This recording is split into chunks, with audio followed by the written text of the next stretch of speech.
ഒട്ടുമിക്ക പരീക്ഷകളിലും ചോദിക്കുന്ന എന്നാൽ പഠിക്കാൻ കുറച്ച് ബുദ്ധിമുട്ടും പഠിച്ചാൽ തന്നെ പെട്ടെന്ന് മറന്നു പോകുന്നതുമായ ഒരു സെക്ഷനാണ് ഫേസൽ വെർബ്. ഇന്ന് നമുക്ക് കോഡുകൾ ഉപയോഗിച്ചിട്ട് ഫേസൽ വെർബിലെ പുട്ട് അതിനെക്കുറിച്ച് ഡീറ്റെയിൽ ആയിട്ട് പഠിക്കാം.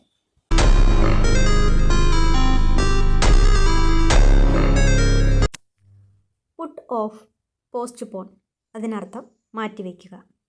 ഓർത്തിരിക്കാനുള്ള കോഡ്: പുട്ടുണ്ടാക്കുന്നത് ഓഫുള്ള ദിവസങ്ങളിലേക്ക് മാറ്റിവെച്ചു. അപ്പോൾ പുട്ട് ഓഫ് മാറ്റിവെക്കുക. രണ്ടാമത്തത് പുട്ട് ഡൗൺ, ടു സപ്രസ്, അതായത് അടിച്ചമർത്തുക. ഓർത്തിരിക്കാനുള്ള കോഡ്: പുട്ടുകുറ്റിയിലേക്ക് ഡൗൺവേർഡ്, താഴേക്ക്, മാവ് അടിച്ചമർത്തിയാണ് നിറച്ചു വയ്ക്കുന്നത്, അമർത്തിയാണ് നിറച്ചു വയ്ക്കുന്നത്.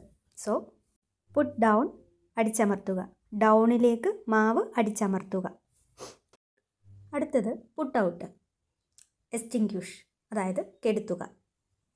ഓർത്തിരിക്കാനുള്ള കോഡ്: പുട്ട് കുറ്റിയിൽ നിന്ന് ഔട്ടാക്കിയതിന് ശേഷം, പുറത്തേക്ക് തള്ളിയിട്ടതിന് ശേഷം തീ കെടുത്തുക. നമ്മൾ ഗ്യാസ് കെടുത്തിക്കളയും. അപ്പോൾ പുട്ട് ഔട്ട്, ഔട്ടാക്കിയതിന് ശേഷം തീ കെടുത്തുക. അടുത്തത് put aside, to save or to keep. ഓർത്തിരിക്കാനുള്ള കോഡ്: പുട്ട് ഉണ്ടാക്കിയതിന് ശേഷം ഒരു സൈഡിലേക്ക് നമ്മൾ മാറ്റി വയ്ക്കും, സേവ് ചെയ്യാൻ വേണ്ടിയിട്ട്. അല്ലെങ്കിൽ താഴെ തട്ടി വീഴുകയോ പൂച്ച തട്ടുകയോ അങ്ങനെ എന്തെങ്കിലും ചെയ്യും. അപ്പോൾ സംരക്ഷിക്കാൻ വേണ്ടിയിട്ട് സൈഡിലേക്ക് പുട്ട് മാറ്റി വയ്ക്കുക. പുട്ട് എസൈഡ്, സംരക്ഷിക്കുക. അടുത്തത് put forward, to suggest an idea, ഒരാശയം മുന്നോട്ട് വയ്ക്കുക. ഓർത്തിരിക്കാനുള്ള കോഡ്: ഫോർവേഡ്, അത് വാർഡെന്ന് ഓർക്കുക. വാർഡുകളിലായിരിക്കുമ്പോൾ പുട്ടുണ്ടാക്കുക എന്ന ആശയം മുന്നോട്ട് വയ്ക്കുക. കാരണം പുട്ടുണ്ടാക്കാൻ വളരെ എളുപ്പമാണ്. അപ്പോൾ ഫോർവേഡ്, വാർഡിലായിരിക്കുമ്പോൾ പുട്ടുണ്ടാക്കുക എന്ന ആശയം മുന്നോട്ട് വയ്ക്കുക. അടുത്തത് പുട്ട് അപ്പ്, ടു റൈസ്, അതായത് ഉയരുക. ഓർത്തിരിക്കാനുള്ള കോഡ്: പുട്ട് പാകമായി കഴിയുമ്പോൾ ആവി വരുന്നത് മുകളിലേക്കാണ്, ഉയരുന്നത്. ആവി ഉയരുന്നത് അപ്വേർഡിലേക്കാണ്, മുകളിലേക്കാണ്. അപ്പോൾ പുട്ട് അപ്പ്, ഉയരുക. അടുത്തത് put by, to save money, അതായത് പണം സംരക്ഷിക്കുക. ഓർത്തിരിക്കാനുള്ള കോഡ്: നമ്മൾ പുട്ട് ബൈ, ഇവിടെ ബൈ എന്ന് പറയുന്നത് BUY എന്ന് ചിന്തിക്കുക, വാങ്ങിക്കുക. പുട്ട് വാങ്ങുന്നത് എന്തിനാണ്? പണം സമ്പാദിക്കാനാണ്. ബിരിയാണിയോ അൽഫാമൊക്കെ മേടിച്ചാൽ നല്ലപോലെ പണമാകും, പക്ഷേ പുട്ടിന് കുറച്ച് പൈസ മതി. അപ്പോൾ പുട്ട് ബൈ, BUY, വാങ്ങുന്നത്. പുട്ട് ബൈ, പണം സമ്പാദിക്കാൻ, ടു സേവ് മണി. അടുത്തത് പുട്ടപ്പ് വിത്ത് ടോളറേറ്റ്, അതായത് സഹിക്കുക. ഓർത്തിരിക്കാനുള്ള കോഡ്: വിത്ത് എന്ന് പറഞ്ഞാൽ, വിത്തുകൾ എന്ന് പറഞ്ഞാൽ ചിലർ മോശമായിട്ടാണെങ്കിലും കുട്ടികൾക്ക് വിത്തുകൾ എന്ന് പറയാറുണ്ടല്ലേ, അസുര വിത്ത് എന്നൊക്കെ പറയാറുണ്ട്.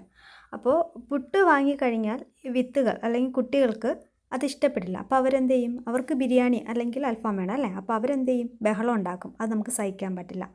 അപ്പം വിത്ത് സഹിക്കുക, പുട്ടപ്പ് വിത്ത് സഹിക്കുക. അടുത്തത് പുട്ട് എക്രോസ്, ടു കമ്മ്യൂണിക്കേറ്റ്, ആശയവിനിമയം നടത്തുക. ഓർത്തിരിക്കാനുള്ള കോഡ്: മലയാളത്തിൽ എക്രോസിനർത്ഥം അങ്ങേപ്പുറം അല്ലെങ്കിൽ കുറുകെ, അപ്പുറത്തുള്ള എന്നൊക്കെയാണ്. അപ്പോൾ പുട്ട് എക്രോസ് നമ്മുടെ വീട്ട് അമ്മമാർക്ക് അല്ലെങ്കിൽ ചിലർക്ക് അങ്ങേപ്പുറത്തുള്ളവരോട്, എക്രോസിലുള്ളവരോട് കമ്മ്യൂണിക്കേറ്റ് ചെയ്യാൻ പുട്ടൊരു കാരണമാണ്. അതായത് രാവിലെ ഇപ്പോൾ ഒരു കാര്യമില്ലാതെ അങ്ങോട്ട് പോകാൻ പറ്റില്ലല്ലോ.